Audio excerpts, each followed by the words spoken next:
I kind of wanted to take that version of a salad to make, oh, sorry, I heard a siren. It's a cat in the tree. You can't hear it. All right. I thought you heard it too, and anyway, all right. I'm Alison Roman, and I am making a new shrimp Louie.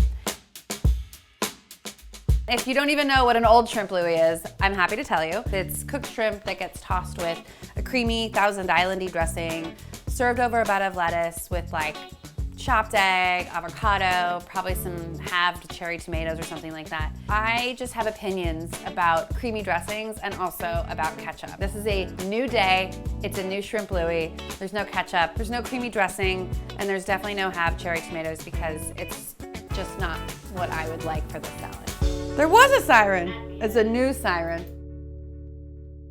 So in my world, there's like two types of salads that you can eat. There's a salad that's like your side salad. It's, you know, greens tossed in a bowl, maybe some lemon, salt, whatever. And then there's like a dinner salad or a composed salad. Once you realize that really you're just kind of boiling everything in one pot of water and letting it cool and then slicing some stuff, it's actually very easy and not that intimidating. I would say the most important components of the salad are the shrimp, the dressing that we're gonna make that has a bit of tarragon in it, and the lettuce. Other than that, it's kind of like the world is your oyster or shrimp. So because we are blanching everything, and because, as you can tell, the size of my stovetop is, I would say, below average for my purposes and maybe yours, I'm gonna do it all in one pot. Each green bean has a tail and a top and a tail. The top has where they actually grow. This little stem here is what I wanna get rid of. This is the type of thing where I wouldn't do it with a knife, just because I find this to be a little bit more efficient. Anytime you're cooking anything in a big pot of water, the water gets absorbed into that vegetable, into that noodle, into that shrimp. And so you wanna make sure that that water is seasoned, so that seasoning goes into those things as well. When you blanch something, conventional wisdom suggests that you should shock it immediately in a bowl of ice water. I don't do that. One, again, look at my setup. My freezer is like this big and I just don't have room to make ice to just constantly be making an ice bath with something. And also just, it's more bowls, it's more stuff to do, it's more things to think about. And I'm trying to keep this as tight as possible. The way that you get around that is you cook something until it's just almost al dente. You take it out, you spread it onto a sheet pan or something like that so it can cool as quickly as possible without putting it in an ice bath, and also without worrying about it overcooking, because it will continue to cook a bit from the residual heat, so just make sure that it's a little bit under by the time you pull it. So most people probably have a larger burner, a regular size refrigerator, consistent hot water. Doing it in this kind of quirky small apartment actually makes me better at my job. For something like a green bean, we're really only gonna blanch for like 30 to 60 seconds. Green beans are really easy to tell when they're done. They turn bright green and they cook pretty quickly. Again, if you're like, I don't know if it's done or not, you can always take one out.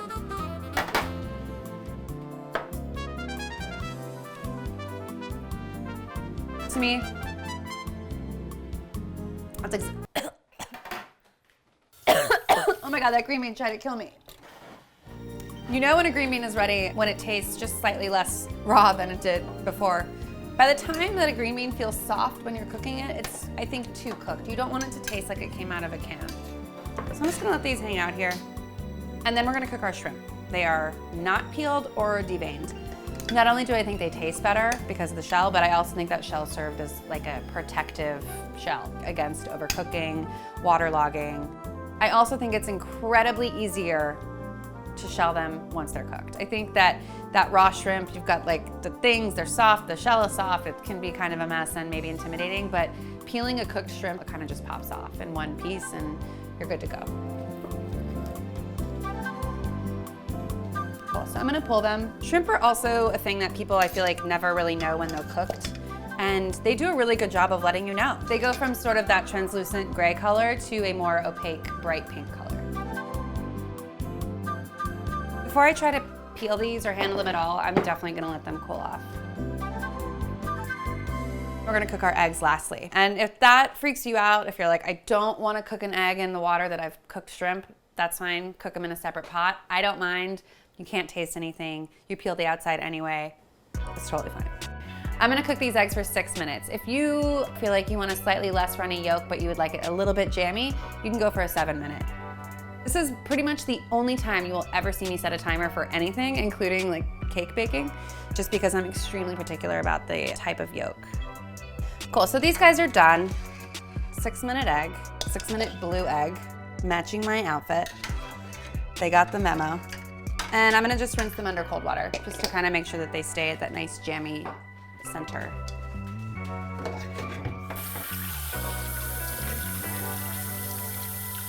I feel like we should start an ASMR channel. Is that how you say it?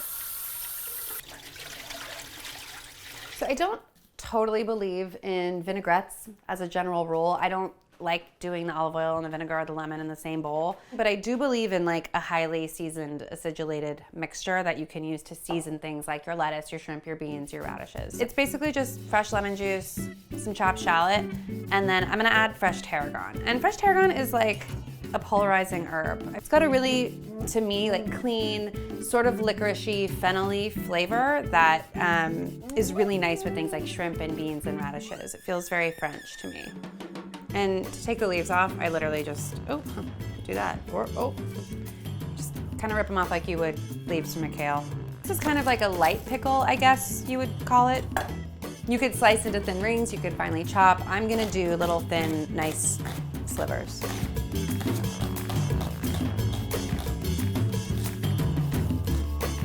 And we'll season them with salt and pepper, because this will be something that we're gonna eventually spoon over all of our lettuces and vegetables and shrimp. The average lemon has about 2 tablespoons of juice. I obviously don't expect anyone to bust out like a tiny tablespoon and like squeeze it in there when they're doing this, but you want enough lemon juice so that you're evenly coating the shallot to make sure that there's enough liquid for them to sit in so that they can get evenly seasoned. Wow, just screaming children. I live across from the school, it's fine. I'm not hurting anybody. Maybe it's those green beans. I'm trying to kill them too. It's a callback. It's another joke. And the tarragon, because it's so wispy and thin anyway, it's not like you need to go crazy or finely chop or make anything perfect. I happen to really love tarragon, so this is like a true delight for me. I actually don't cook with it that often. Radishes, what a beautiful gift radishes are. Because these are so tiny, I'm gonna leave most of them whole, or I'm gonna just have them lengthwise. Ooh, that one's nice. The radish greens actually, they remind me, especially at this stage, they remind me of arugula. So if you're wondering if you'll like them, then, I mean, A, taste them, see if you're into it, but know that they're kind of have that like peppery, vegetal vibe like arugula does. And if you live in a place where you can find things like watermelon radishes, purple radishes, green radishes, daikon radishes, use those, because I think the more the merrier. These are watermelon radishes and they're really bulbous. To get them thin enough to where I will enjoy eating them, I'm gonna use a mandolin. I don't do it often, but when I do, it's probably for a radish.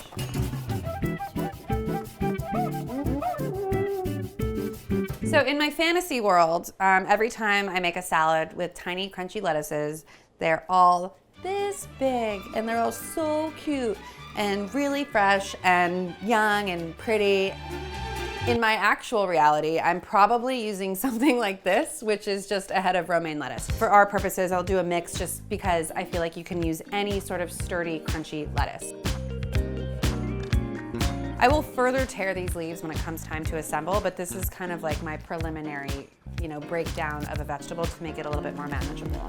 And so for this, I'm gonna make an aioli, which is, you can use mayonnaise if you want. I think aioli is really cool because you basically make something that looks completely different out of like an egg and some oil. It's a real glow up. And my general ratio is 1 egg yolk to about a cup of oil. You wanna have a pretty high quality oil, but for that reason, I also like to use equal parts olive oil and canola oil. A 100% olive oil aioli will taste strongly of olive oil, and that's okay, and there's definitely a time and a place, but I feel like for this salad, I wanna cut it with something a little bit more neutral. The type of bowl you make your aioli in, to me, really matters. I wanna have the surface area be as tight as possible. I wanna work like basically just right in here. If you're going like this, there's just a lot room for error, and I feel like every time I try to do it in a bowl like that, it breaks, and I'm not trying to have this break, especially not on camera. And you wanna start off, especially at the beginning, extremely slowly. And so in here we have an egg yolk and a little bit of lemon juice just to kind of thin it out. And then you wanna start with like half a teaspoon at a time. And the concept of breaking, which is like a word I don't even want to say right now at the risk of it happening to me, but it basically means that when your emulsion comes out of whack. So that's what we're doing. We're making an emulsion. We're putting fat into a water-based thing. And The balance has to be kind of just right, especially at the beginning. Things are very precarious, so you want to be really careful. Like if I were to dump this whole thing in, there's no way the fat would incorporate into the water. You kind of have to build it up really slowly. As soon as something looks greasy or like, you're like, I see opaque and I see translucent in the same bowl, that means it's broken. It's painfully slow process at the beginning, but we'll get to add a little bit more rapidly as it goes on. As you add more oil, it'll get thicker, which is kind of counterintuitive because you're adding like a liquid to something and it becomes thicker. So I'm just gonna add a little bit of lemon just to kind of smooth it out a little bit so I can continue adding more fat. I'm also gonna season it now with some salt. Seasoning your aioli midway through kind of gives it a chance to break down a little bit. If you season it just at the end, you'll get like bits of salt. Nothing bad has happened yet, and if it does, you won't see it. We'll pretend that this is where I stopped and that it was perfect the whole time. But I kind of think it might actually be perfect the whole time. We have an aioli, people. It tastes really good. It looks like a really good banana pudding, which, is that gross? Because this is an aioli? That's gross. I'm not gonna call it a pudding. I'm sorry.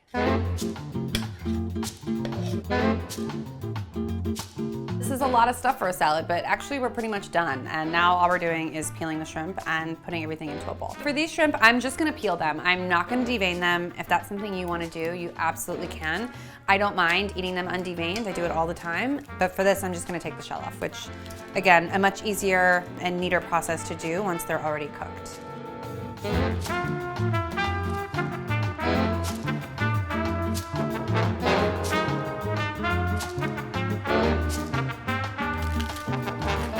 And then of course, our small friends, they will not have been picked in vain.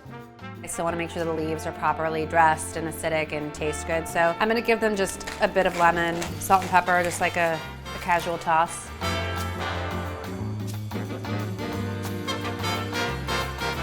Just like let the salad relax you.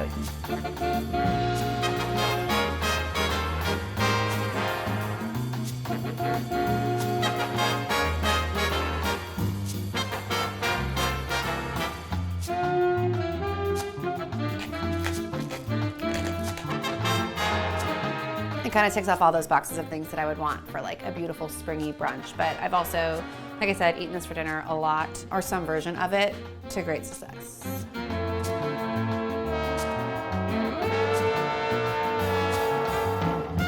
Treat the aioli or mayonnaise more as a dip alongside. The way this looks, which I think is very nice, is worth the argument alone for eradicating creamy dressings everywhere, which, hot take, I know, but.